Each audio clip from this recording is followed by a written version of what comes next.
जानकारी के साथ ये बड़ी और अहम अपडेट सीजेपी और सरकार के बीच बैठक को लेकर ये बड़ी जानकारी सामने। मीटिंग को लेकर हलचल बढ़ गई।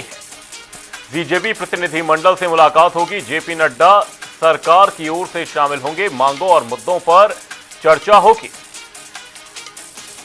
कॉन्स्टिट्यूशनल क्लब में यह बैठक प्रस्तावित है। ये बड़ी और अहम जानकारी, ये बड़ी खबर आपको बता रहे हैं। सीजेपी और सरकार के बीच बैठक को लेकर यह बड़ी जानकारी सामने, बड़ी अपडेट आपको बता रहे हैं। बैठक को लेकर हलचल तेज हो गई। सीजेपी प्रतिनिधिमंडल से मुलाकात होगी। ये बड़ी और अहम जानकारी, बड़ी खबर आपको बता रहे हैं। जेपी नड्डा सरकार की ओर से शामिल होंगे। साथ ही आपको बता दें, मांगों और मुद्दों पर चर्चा होगी। कॉन्स्टिट्यूशनल क्लब में यह बैठक प्रस्तावित है। ये बड़ी और अहम अपडेट, बड़ी जानकारी। सीजेपी और सरकार के बीच अहम बैठक को लेकर यह बड़ी जानकारी आपको बता रहे हैं। मीटिंग को लेकर हलचल तेज। बीजेपी प्रतिनिधिमंडल से इस दौरान मुलाकात होगी। जेपी नड्डा सरकार की ओर से शामिल होंगे। वहीं मांगों और मुद्दों को लेकर चर्चा होती नजर आएगी। कॉन्स्टिट्यूशनल क्लब में यह बैठक होगी। आपको बता दें, बीजेपी की ओर से यह कहा गया था कि अगर सरकार को बातचीत करनी है तो वो जंतर मंतर आए। वहीं सरकार की ओर से भी पक्ष रखते हुए केंद्रीय मंत्री जेपी नड्डा और केंद्रीय मंत्री जितेंद्र सिंह की ओर से यह साफ तौर पर कहा गया था कि सरकार चर्चा के लिए तैयार है। और अब ऐसे में एक न्यूट्रल वेन्यू पर यह बैठक होती हुई नजर आएगी। कॉन्स्टिट्यूशनल क्लब में यह बैठक प्रस्तावित है। आपको बता दें, सीजेपी और सरकार के बीच अहम बैठक होती नजर आएगी और इस बैठक पर सभी की निगाहें टिकी हुई हैं। मीटिंग को लेकर हलचल बढ़ गई।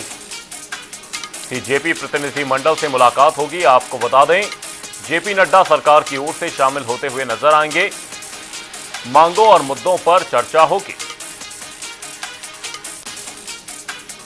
एक ओर सीजेपी केंद्रीय मंत्री धर्मेंद्र प्रधान के इस्तीफे की मांग को लेकर लगातार अड़ा हुआ है और आज वीडियो संदेश जारी करते हुए अभिजीत दीपके ने साफ तौर पर कहा कि जब तक धर्मेंद्र प्रधान का इस्तीफा नहीं होता तब तक यह आंदोलन जारी रहेगा।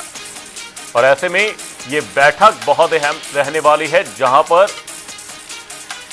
मांगों और मुद्दों पर चर्चा होती हुई नजर आएगी। सीजेपी और सरकार के बीच यह अहम बैठक प्रस्तावित है। आपको बता दें, कॉन्स्टिट्यूशनल क्लब में यह बैठक होगी और मीटिंग को लेकर हलचल तेज हो गई है। सीजेपी प्रतिनिधिमंडल से मुलाकात होती नजर आएगी।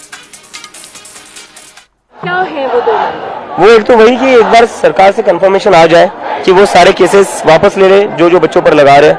बिकॉज ये कैसी बात हुई, एक तरह सर फोड़ती है दिल्ली पुलिस, केसेस लगते बच्चों पर। पीएम के वीडियो से संतुष्ट नहीं है आप लोग? क्या था उस वीडियो में? आप बताइए, आपने नहीं देखा क्या? मुझे तो कुछ दिखाई नहीं, आप बताइए उसमें कॉन्क्रीट क्या था?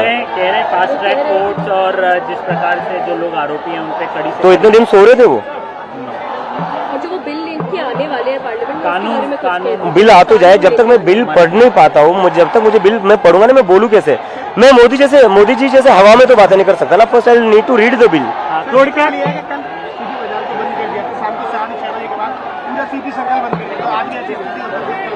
ये प्रधानमंत्री पूरी दिल्ली ठप करने को तैयार है, पूरी दिल्ली बंद करने को तैयार है, लेकिन एक मंत्री का इस्तीफा दिलवाने के लिए तैयार है। मुझे समझ नहीं आ रहा है इस प्रधानमंत्री को क्या हो गया है। ज्या पद्धतीने तुझा आंदोलन चाललेलं आहे, सोनम वांगचुक यांच्याशी कल जेपी नड्डा यांनी भेट घेतली, अनशन जे तो तोडवला, त्याबद्दल तुझं मत काय आहे? कारण की पंतप्रधान नरेंद्र मोदी यांचाही व्हिडिओ आला, ते म्हणाले की फास्ट ट्रॅक कोर्ट करू, आरोपींवर कारवाई करू. कसं पाहतो तू? नाही, ते तर केलंच पाहिजे होतं, पण माझं असं म्हणे, सोनम सरांनी जे अनशन उपोषण तोडलं ते चांगलं केलंय. आमची तीच मागणी होती, कारण की त्यांची जी लाईफ आहे ती खूप जास्त व्हॅल्युएबल आहे देशासाठी, देशाच्या एज्युकेशन सिस्टमसाठी, and we are very glad. But being said that, आमचा जो प्रोटेस्ट आहे, आमची जी मुवमेंट आहे ती चालू राहील जोपर्यंत धर्मेंद्र प्रधान यांचा राजीनामा होत नाही. पण ज्या पद्धतीने सोनम वांगचुक यांच्याशी बोलणं झालं, तुला काय लूपमध्ये घेतलं गेलेलं काय?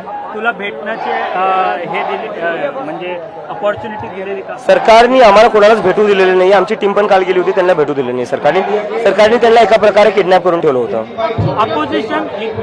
अपोजिशन ज्या पद्धतीचं राजकारण करतो, ते म्हणतायत की अण्णा हजारे पार्ट 2 सारखा सोनम वांगचुक यांची परिस्थिती आहे. त्याबद्दल तुझं काय मत आहे? तुला नाही वाटत की या प्रकारचे स्टेटमेंट्स तुझ्या आंदोलनासाठी चुकीचे आहेत?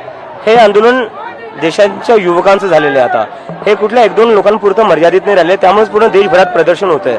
तर हे आंदोलन आता हे देशातले जे युवक आहेत तेच पुढे घेऊन जातील. अजून एक तू सांगितलं की तुझी अटकही होऊ शकते आज रात्री, का असं तू म्हणतो? नाही, आम्हाला पोलिसांनी काही माहिती दिलेली आहे अनऑफिशियली की शनिवारी आणि रविवारी खूप जास्त गर्दी होऊ शकते, आंदोलन खूप मोठं होऊ शकतं.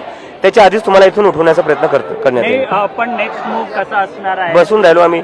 आज 35 दिवस झालेले, अजून 35 दिवस बसून राहू जोपर्यंत राजीनामा होत नाही. थँक्यू.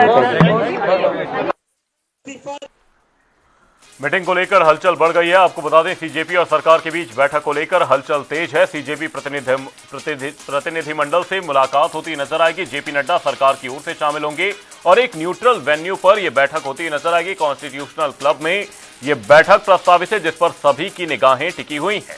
एक तरफ से सीजेपी की ओर से साफ तौर पर यह कहा गया, जब तक धर्मेंद्र प्रधान का इस्तीफा नहीं होता तब तक यह आंदोलन, यह प्रदर्शन जारी रहेगा। और ऐसे में आज ये जो बैठक है, इस पर सभी की निगाहें रहने वाली हैं, क्योंकि बीती रात प्रधानमंत्री मोदी की ओर से वीडियो जारी किया गया, जिसमें प्रधानमंत्री मोदी कैबिनेट बैठक को लेकर चर्चा करते हुए नजर आए कि कैबिनेट बैठक में पेपर लीक से जुड़ा एक बड़ा प्रस्ताव इस दौरान लाने जा रही है सरकार। और ऐसे में सीजेपी और सरकार के बीच ये जो बातचीत होनी है, इस पर सभी की निगाहें टिकी हुई हैं। और अभिजीत दीपके से जो हुई बातचीत आपने सुनी, इसमें साफ तौर पर अभिजीत दीपके की ओर से कहा गया कि जब तक धर्मेंद्र प्रधान का इस्तीफा नहीं होता तब तक यह आंदोलन, यह प्रदर्शन जारी रहेगा। और साथ ही यह भी कहा गया कि जब तक वो इस बिल को पढ़ नहीं लेते, जो चर्चा सरकार की ओर से की जा रही है कि पेपर लीक को लेकर एक बड़ा कानून सरकार लाने जा रही है, जब तक वो उस कानून को पढ़ नहीं लेते तब तक वो उस पर टिप्पणी करना उचित नहीं समझते। सीजेपी और सरकार के बीच अहम बैठक प्रस्तावित है। मांगों और मुद्दों पर इस दौरान चर्चा होती हुई नजर आएगी।